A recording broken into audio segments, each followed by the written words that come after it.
Our final speaker this morning, I got to spend some time with her yesterday, and just watching her as she went through the booths, it's obvious her interest in trying to become an ardent supporter of Army aviation and the different facets of Army aviation. But there was one thing that really struck me. I asked her about Army football that she had, because she came obviously from a Navy background for the last several years. I said, you have to become an Army football fan. She's not convinced yet, so by the end of today, hopefully we can convince her to be an Army football fan. But it's my honor to introduce Ms. Steffanie Easter, who is a Principal Deputy to the Assistant Secretary of the Army for Acquisitions, Logistics, and Technology.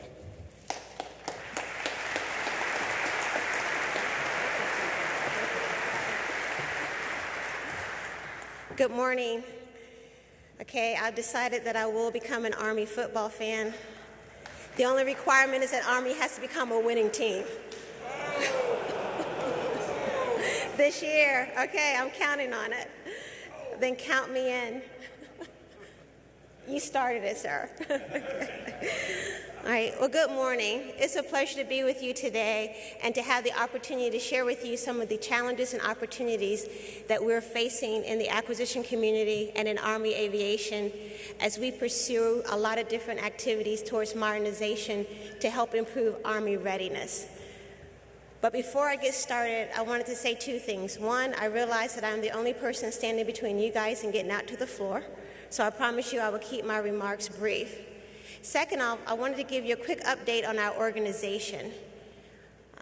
As you may know,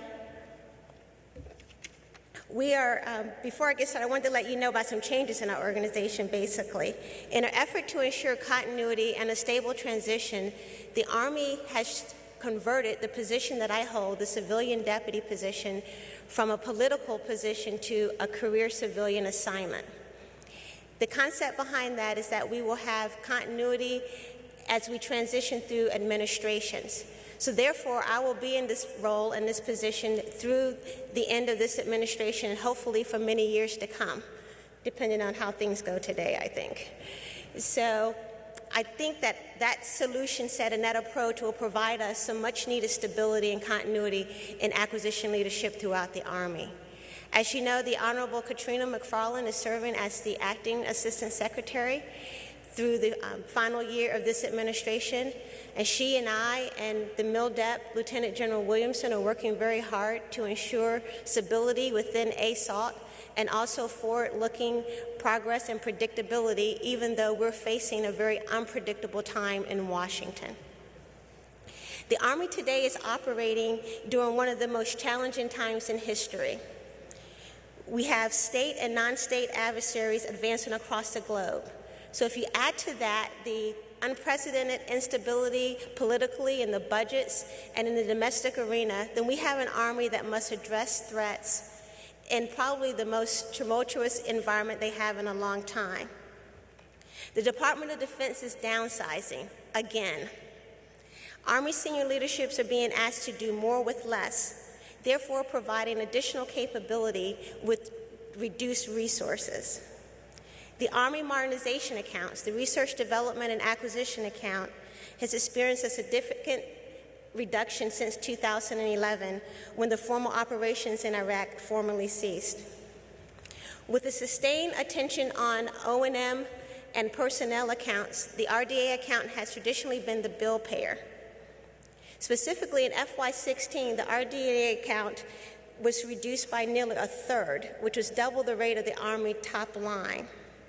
But there is good news in all of this. Army aviation has remained a priority for Army acquisition, and that's a position I believe it will continue to maintain for years to come.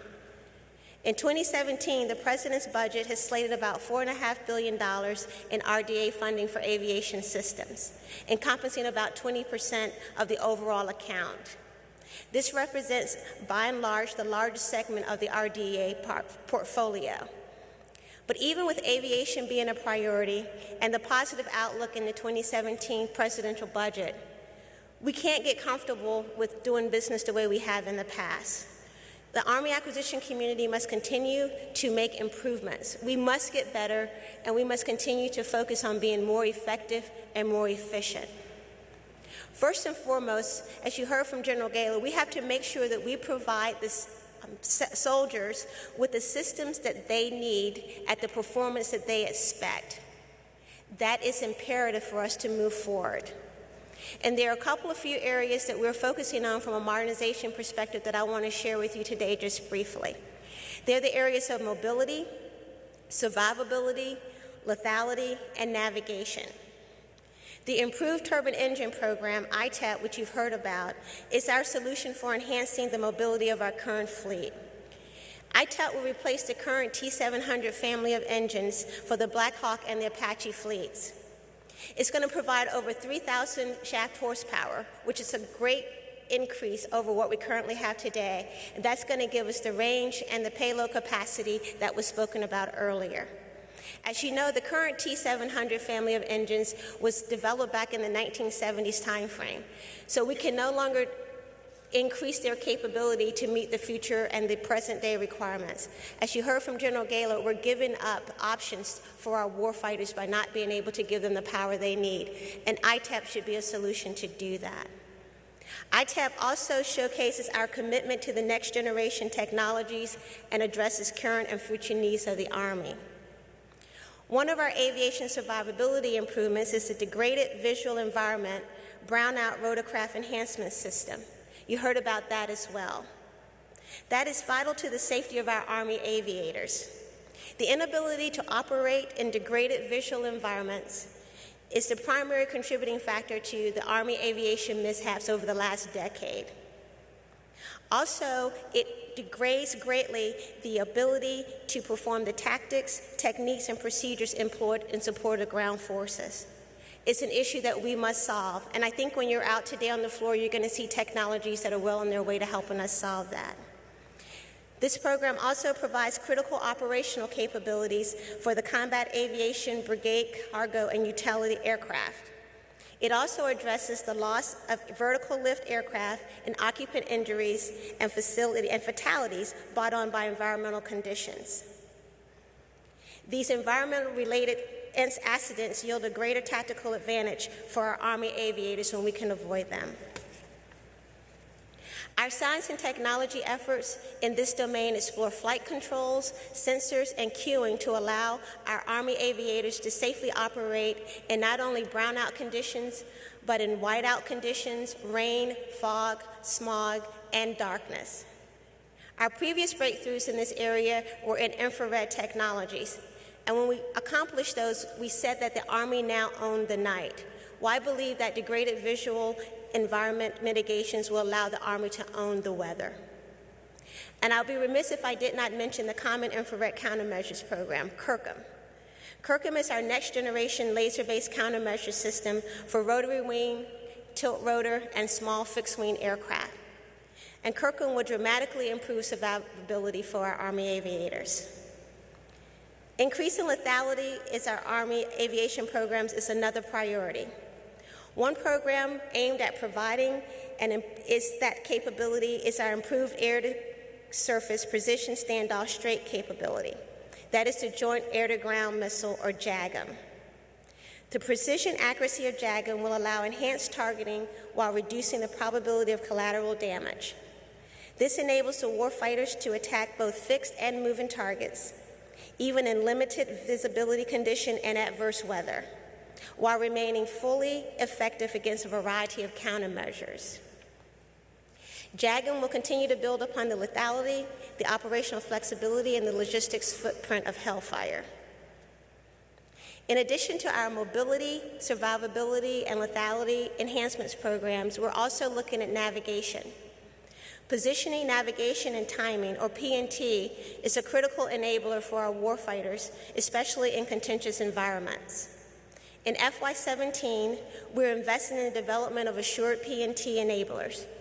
Assured P&T provides access to trusted P&T information while responding to numerous threats. To understand the vulnerabilities posed by these threats, the Army has conducted model and simulation and vulnerability testing of our current GPS systems. We brought together stakeholders from across the services to address other development issues as well, including the challenges of making sure that assured P&T products support a wide variety of products, platforms different in sizes, weight, power constraints, and requirements. We're working to have an initial operating capacity in the FY21 timeframe, and we're continuing to look for opportunities to understand potential vulnerabilities, reduce risk for the warfighter, and strengthen our P&T capabilities. So as you can see, we're focused on a lot of different areas from a modernization perspective, but the bottom line, as I said in the beginning, is we have to be able to provide our soldiers with the capability they need at the level that they expect. But we also can do more. We have to continue to reduce costs across the board. And we can start with our developmental and integration costs. And this is for my industry partners in the room as well. We have got to continue to leverage science and technology demonstrations and initiatives to reduce risk up front and early in our critical technologies. The Joint Multi-Role and Future Vertical Lift and the Advanced Affordable Turbine Engine efforts are good examples of this, but we must continue to take on activities such as these. We in ASALT need to continue to develop partnerships with our industry partners to make sure that we're aligned on the technologies that we need to bring forward and advance. And this would allow us, to the extent possible, to influence not only where the government spends this money, but where industry is spending its IRAD dollars, because we're all about getting capability in the hands of our soldiers. Also, we need to embrace open systems architecture. This will allow for easier modification of some of our legacy systems, and it also allows for easy modification of our future systems, as well as foster competition. If we find ourselves flying our new aircraft, as long as we're flying our legacy aircraft, we're definitely going to be able and have a need to modify them quickly and affordably. We also must remain focused on reducing production costs. Multi-year procurements is a way to do that. And I'm very pleased to announce today that we were successful, actually PEO Aviation was very successful in getting 2 multi-years approved this year. One for the AH-64E Apache and the other for the H-60M Black Hawk. Both of those multi-years were approved with 10% savings. That is a target that we must approach for the future. It will soon become the floor for multi-year savings that we're going to have to meet in order to have a serious conversation with the Hill. But we also not only get cost savings out of multi-year procurements, but we also get stability. And with stability comes stability of workforce, which is a cost driver, and it also brings stability for producibility for industry, which encourages them to invest in producibility enhancements, which again continue to reduce costs. We also must remain focused on O&S costs. I can't overstress this. As you all know, O&S is the biggest driver of cost at any life cycle of a program. So we have to start building in reliability and maintainability up front. We can no longer just talk about it as a goal, it has to be a reality. We have to continue to reduce the mean time between failures and the mean time to repair our systems, because our soldiers are counting on it. We also must ensure that we have an effective implementation of our performance-based logistics support strategies. We also need to get capability in the hands of our soldiers faster. It's all about speed. Speed comes a couple of ways. As I talked about earlier, we can spend time on prototyping and reducing risk up front with risk reduction efforts.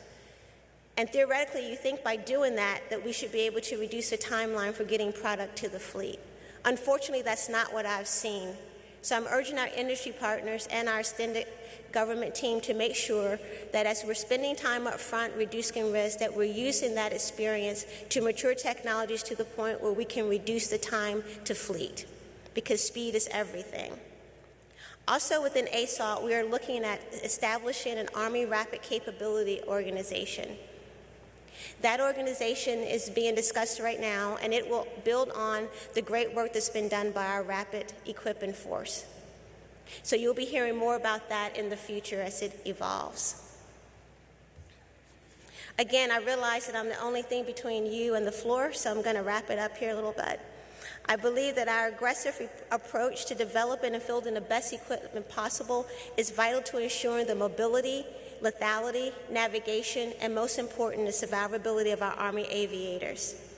Each of these focus areas represents a new advantage for our aviators defending freedom around the globe. Our approach combines the excellence in research and engineering, unwavering commitment to innovation, and constant support for our soldiers, both in the air, in air combat missions, and on the ground through support missions. And we must implement this approach with a keen focus on affordability and speed. By continuously improving upon our track record for cost, schedule, and performance, and seeking technologies that will strengthen our aircraft fleets well into the future, we will ensure our soldiers will never meet a fair fight on land or in the air. So I am confident that our aviation community will continue to fight and win our nation's wars. And I'm very proud to serve alongside you in ensuring that the systems in your capable hands are affordable and the best possible now and in the future. So thank you very much for your time, and thank you for your service.